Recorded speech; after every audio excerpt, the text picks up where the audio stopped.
শুভ সকাল।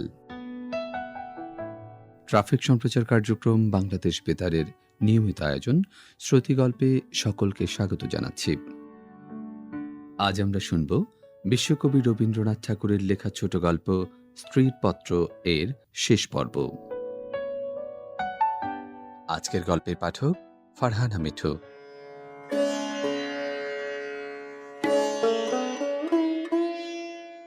আমার ছোট ভাই শরৎ কলকাতায় কলেজে পড়ছিল। তোমরা জানোই তো, যত রকমের ভলেন্টিয়ারি করা, প্লেগের পাড়ার ইঁদুর মারা, দামোদরের বন্যায় ছোটা, এতেই তার এত উৎসাহ যে উপরি উপরি দুবার সে এফএ পরীক্ষায় ফেল করেও কিছুমাত্র দমে যায়নি। তাকে আমি ডেকে বললুম, বিন্দুর খবর যাতে আমি পাই, তোকে সেই বন্দোবস্ত করে দিতে হবে শরৎ। বিন্দু আমাকে চিঠি লিখতে সাহস করবে না, লিখলেও আমি পাবো না। এরকম কাজের চেয়ে যদি তাকে বলতুম বিন্দুকে ডাকাতি করে আনতে, কিংবা তার পাগল স্বামীর মাথা ভেঙে দিতে, তাহলে সে বেশি খুশি হতো। শরতের সঙ্গে আলোচনা করছি, এমন সময় তুমি ঘরে এসে বললে, আবার কি হাঙ্গামা বাঁধিয়েছ? আমি বললুম, সেই যা সব গোড়ায় বাঁধিয়েছিলুম, তোমাদের ঘরে এসেছিলুম, কিন্তু সে তো তোমাদেরই কীর্তি। তুমি জিজ্ঞাসা করলে, বিন্দুকে আবার এনে কোথাও লুকিয়ে রেখেছ? আমি বললুম, বিন্দু যদি আসতো তাহলে নিশ্চয়ই এনে লুকিয়ে রাখতুম, কিন্তু সে তো আসবে না, তোমাদের ভয় নেই। শরৎকে আমার কাছে দেখে তোমার সন্দেহ আরো বেড়ে উঠল। আমি জানতুম শরৎ আমাদের বাড়ি যাতায়াত করে, এ তোমরা কিছুতেই পছন্দ করতে না। তোমাদের ভয় ছিল ওর পরে পুলিশের দৃষ্টি আছে, কোন দিন ও কোন রাজনৈতিক মামলায় পড়বে, তখন তোমাদের শুদ্ধ জড়িয়ে ফেলবে। সেই জন্যে আমি ওকে ভাইফোঁটা পর্যন্ত লোক দিয়ে পাঠিয়ে দিতুম, ঘরে ডাকতুম না। তোমার কাছে শুনলুম বিন্দু আবার পালিয়েছে, তাই তোমাদের বাড়িতে তার ভাসুর খোঁজ করতে এসেছে। শুনে আমার বুকের মধ্যে শেল বিঁধল। হতভাগিনীর সে কি অসহ্য কষ্ট তা বুঝলুম, অথচ কিছুই করবার রাস্তা নেই। শরৎ খবর নিতে ছুটল। সন্ধ্যার সময় ফিরে এসে আমাকে বললে, বিন্দু তার খুড়তুতো ভাইদের বাড়ি গিয়েছিল, কিন্তু তারা তুমুল রাগ করে তখনই আবার তাকে শ্বশুর বাড়ি পৌঁছে দিয়ে গেছে। এজন্য তাদের খেসারত এবং গাড়ি ভাড়া দণ্ড যা ঘটেছে, তার ঝাঁঝ এখনো তাদের মন থেকে মরেনি। তোমাদের খুড়িমা শ্রীক্ষেত্রে তীর্থ করতে যাবেন বলে তোমাদের বাড়িতে এসে উঠেছেন। আমি তোমাদের বললুম, আমিও যাব। আমার হঠাৎ এমন ধর্মে মন হয়েছে দেখে তোমরা এত খুশি হয়ে উঠলে যে কিছুমাত্র আপত্তি করলে না। এ কথাও মনে ছিল যে এখন যদি কলকাতায় থাকি, তবে আবার কোন দিন বিন্দুকে নিয়ে ভ্যাসাদ বাঁধিয়ে বসবো, আমাকে নিয়ে বিষম ল্যাঠা। বুধবারে আমার যাবার দিন, রবিবারে সমস্ত ঠিক হলো। আমি শরৎকে ডেকে বললুম, যেমন করে হোক বিন্দুকে বুধবারে পুরী যাবার গাড়িতে তোকে তুলে দিতে হবে। শরতের মুখ প্রফুল্ল হয়ে উঠল। সে বললে, ভয় নেই দিদি, আমি তাকে গাড়িতে তুলে দিয়ে পুরী পর্যন্ত চলে যাব, ফাঁকি দিয়ে জগন্নাথ দেখা হয়ে যাবে। সেদিন সন্ধ্যার সময় শরৎ আবার এলো। তার মুখ দেখেই আমার বুক দমে গেল। আমি বললুম, কি শরৎ, সুবিধা হলো না বুঝি? সে বললে, না। আমি বললুম, রাজি করাতে পারলি নে? সে বললে, আর দরকারও নেই। কাল রাত্রিরে সে কাপড়ে আগুন ধরিয়ে আত্মহত্যা করে মরেছে। বাড়ির যে ভাইপোটার সঙ্গে ভাব করে নিয়েছিলুম, তার কাছে খবর পেলুম তোমার নামে সে একটা চিঠি রেখে গিয়েছিল, কিন্তু সে চিঠি ওরা নষ্ট করেছে। যাক, শান্তি হলো।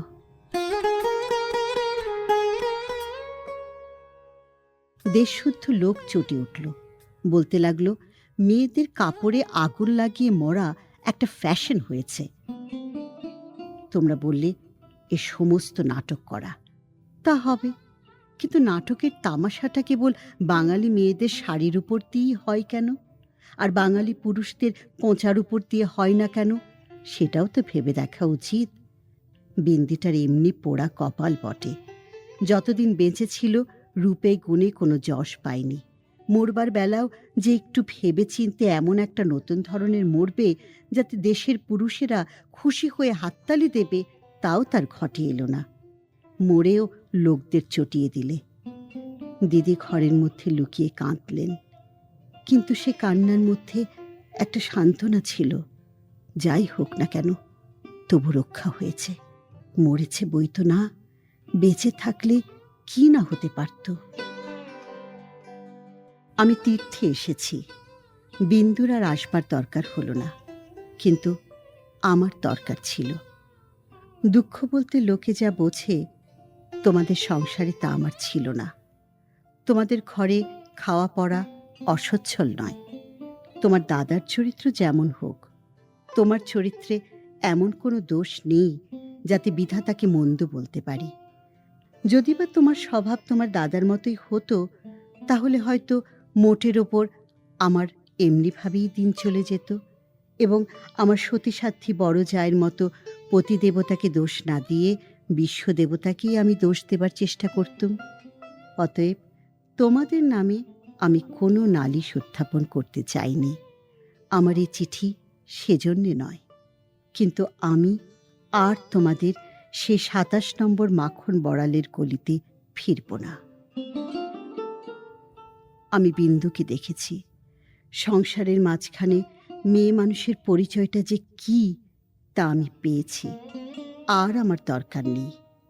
তারপরে এও দেখেছি, ও মেয়ে বটে, তবু ভগবান ওকে ত্যাগ করেননি।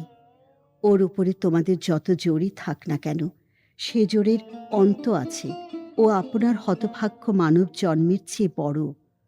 তোমরাই যে আপন ইচ্ছা মতো আপন দস্তুর দিয়ে ওর জীবনটাকে চিরকাল পায়ের তলায় চেপে রেখে দেবে, তোমাদের পা এত লম্বা নয়। মৃত্যু তোমাদের চেয়ে বড়। সেই মৃত্যুর মধ্যে সে মহান। সেখানে বিন্দু কেবল বাঙালি ঘরের মেয়ে নয়, কেবল খুড়তুতো ভাইয়ের বোন নয়, কেবল অপরিচিত পাগল স্বামীর প্রবঞ্চিত স্ত্রী নয়, সেখানে সে অনন্ত। সেই মৃত্যুর বাঁশি এই বালিকার ভাঙা হৃদয়ের ভেতর দিয়ে আমার জীবনের যমুনা পাড়ে যেদিন বাজল, সেদিন প্রথমটা আমার বুকের মধ্যে যেন বাণ বিঁধল। বিধাতাকে জিজ্ঞাসা করলুম, জগতের মধ্যে যা কিছু সবচেয়ে তুচ্ছ, তাই সবচেয়ে কঠিন কেন? এই গলির মধ্যকার চারিদিকে প্রাচীর তোলা নিরানন্দের অতি সামান্য বুদবুদটা এমন ভয়ঙ্কর বাধা কেন? তোমার বিশ্ব জগৎ তার ৬ ঋতুর সুধাপাত্র হাতে করে যেমন করেই ডাক দিক না কেন, এক মুহূর্তের জন্য কেন আমি এই অন্দর মহলটার এইটুকু মাত্র চৌকাঠ পেরোতে পারিনি? তোমার এমন ভুবনে আমার এমন জীবন নিয়ে কেন ওই অতি তুচ্ছ ইট কাঠের আড়ালটার মধ্যেই আমাকে তিলে তিলে মরতে হবে? কত তুচ্ছ আমার এই প্রতিদিনের জীবনযাত্রা, কত তুচ্ছ এর সমস্ত বাঁধা নিয়ম, বাঁধা অভ্যাস, বাঁধা বুলি, এর সমস্ত বাঁধা মার।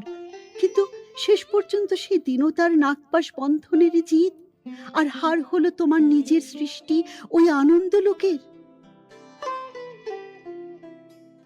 কিন্তু মৃত্যুর বাঁশি বাজতে লাগলো। কোথায় রে রাজমিস্ত্রির গড়া দেয়াল, কোথায় রে তোমাদের ঘোর আইন দিয়ে গড়া কাঁটার বেড়া? কোন দুঃখে, কোন অপমানে মানুষকে বন্দি করে রেখে দিতে পারে? ওই তো মৃত্যুর হাতে জীবনের জয় পতাকা উঠছে। ওরে মেজ বউ, ভয় নেই তোর। তোর মেজ বউয়ের খোলস ছিন্ন হতে এক নিমেষও লাগে না। তোমাদের গলিকে আর আমি ভয় করিনি।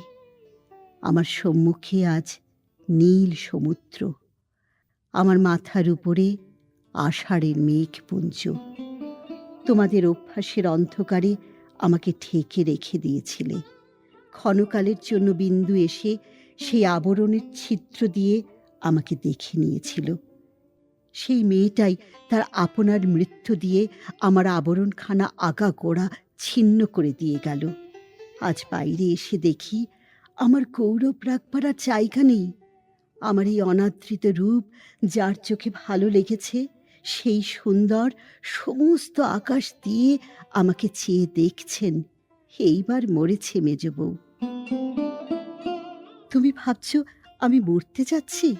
ভয় নেই, অমন পুরনো ঠাট্টা তোমাদের সঙ্গে আমি করব না। মীরাবাইও তো আমারই মতো মেয়ে মানুষ ছিল। তার শিকলও তো কম ভারী ছিল না। তাকে তো বাঁচবার জন্য মরতে হয়নি। মীরাবাই তার গানে বলেছিল, ছাড়ুক পাপ, ছাড়ুক মা, ছাড়ুক যে যেখানে আছে। মীরা কিন্তু লেগেই রইল, প্রভু তাতে তার যা হবার তা হোক। এই লেগে থাকাই তো বেঁচে থাকা। আমিও বাঁচব। আমি বাঁচলুম। তোমাদের চরণতলাশ্রয় ছিন্ন মৃণাল। শ্রাবণ ১৩২১।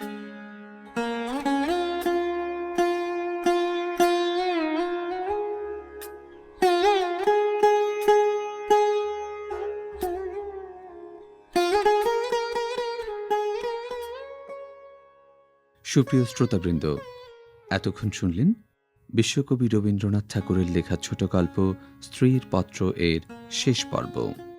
শ্রুতিগল্পের পরবর্তী পর্ব শোনার আমন্ত্রণ জানিয়ে এখানেই শেষ করছি।